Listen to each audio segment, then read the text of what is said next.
여러분 안녕하십니까? 이번 시간에는 전두환 전 대통령님의 서고 이후 충격적인 소식들이 이어지고 있다는 소식을 전달해 드리도록 하겠습니다.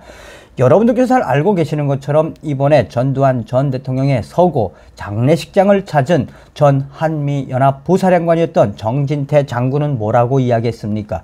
1980년 5.18 당시에 300여 명의 북한 특수부대가 침투되었다라고 폭탄 발언을 하셨죠.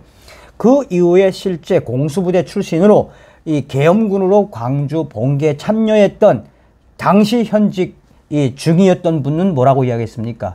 우리는 북괴군 특수부대원들을 수백 명을 사살을 했다. 북괴군이 이 5.18에 침투한 것을 우리는 눈으로 직접 봤다라고 이야기하지 않았습니까? 전두환 전 대통령의 서고가 우리에게 주는 의미는 무엇일까요? 잘 알고 있는 것처럼 이 광주 5.18 사태에서 우리가 그토록 공적 조사 5.18 명단, 유공자 명단 까를 외치는 게 무엇이겠습니까? 한때 안종거 씨가 얼마나 5.18 유공자 명단을 까라고 성토했습니까? 자, 그동안 광주 5.18 유공자 명단 공개는 사실상 들춰낼 수 없었던 것이었죠. 이러한 속에 지금 광주 5.18 당시에 전두환 대통령이 무엇을 잘못했는지에 대한 성토가 이어지고 있으며, 또한 좌파들과 언론들은 계속해서 전두환 전 대통령과 1980년 광주 5.18을 폄훼하기에 급급하고 있지만 우리 대한민국의 미래가 좀 보인다라는 소식도 이어지고 있습니다.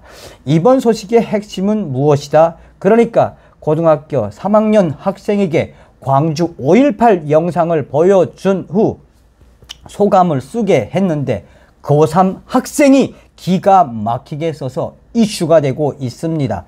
핵심적으로 우리 대한민국의 교육은 누가 장악하고 있습니까? 소위 말하는 386, 586이라고 일컬어지는 전교조, 주사파 무리들이 장악하고 있지요.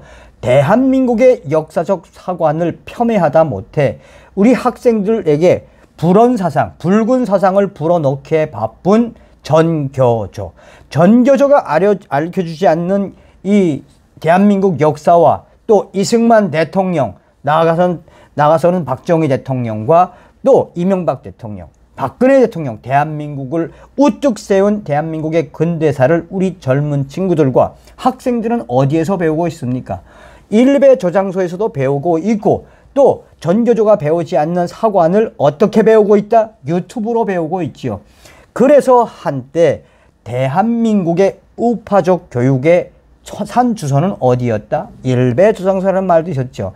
자, 이번에 일베 조장소 유조가 무엇이라고 밝혔느냐? 그 전에 화두가 되었던 5.18 관련 영상을 본 고3 학생이 어떤 글을 남겼는지 성토하며 그야말로 대한민국의 미래는 아직까지도 밝다라고 전하고 있습니다. 또한 전두환 전 대통령이 남기신 유산, 그러니까 전두환 대통령은 왜 5.18 유족들과 1980년 5.18 그 관련자들에게 왜 사과를 하지 않았겠습니까? 그것은 전두환 전 대통령이 이야기하셨던 것처럼 1980년 5.18 광주 봉기는 무장을 들고 일어난 하나의 폭동이다. 그러 폭동이니 계엄군이 진압하지 않을 수가 없었지 않겠습니까? 그래서 이 전두환 전 대통령께서는 끝까지 사과를 하지 않으셨다라고 강조했지요.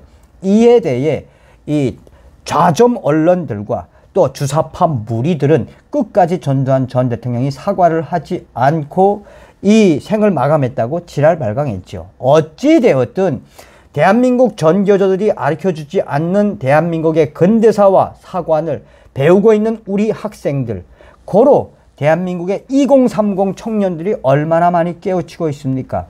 여러분들께서 잘 알고 계시는 것처럼 이번 4월 7일 재보궐선거에서 오세훈 시장을 지지한 대한민국 2030 세대들의 본질은 무엇입니까? 그러니까 당시에 박근혜 전 대통령 시절에 탄핵에 촛불을 들고 나왔던 2030 세대들이 문재인 주사파 정권의 4년을 지켜보니 한마디로 이것은 도둑놈들의 소굴이었죠.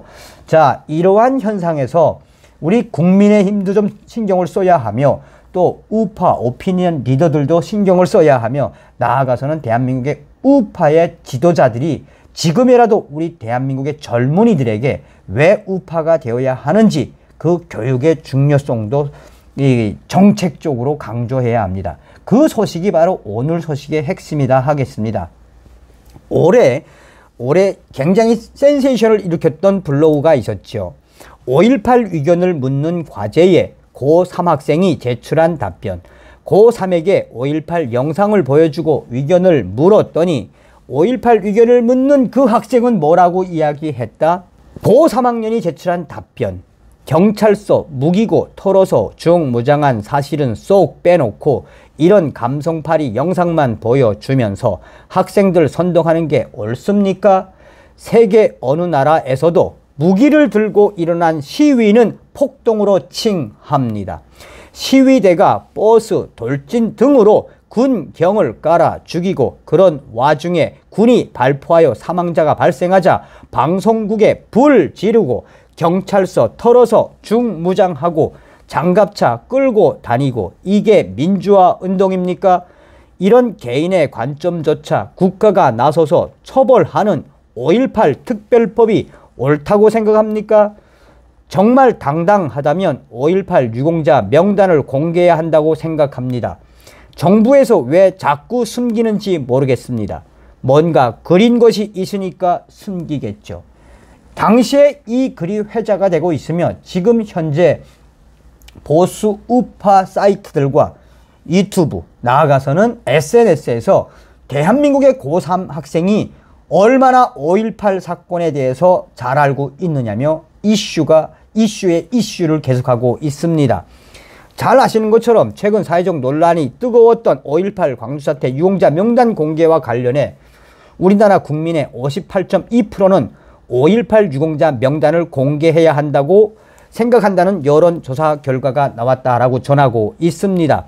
국민의 세금이 들어가는 점과 국민의 알 권리 차원에서 공개해야 한다가 무려 58.2%다라고 리서치에서는 강조하고 있습니다.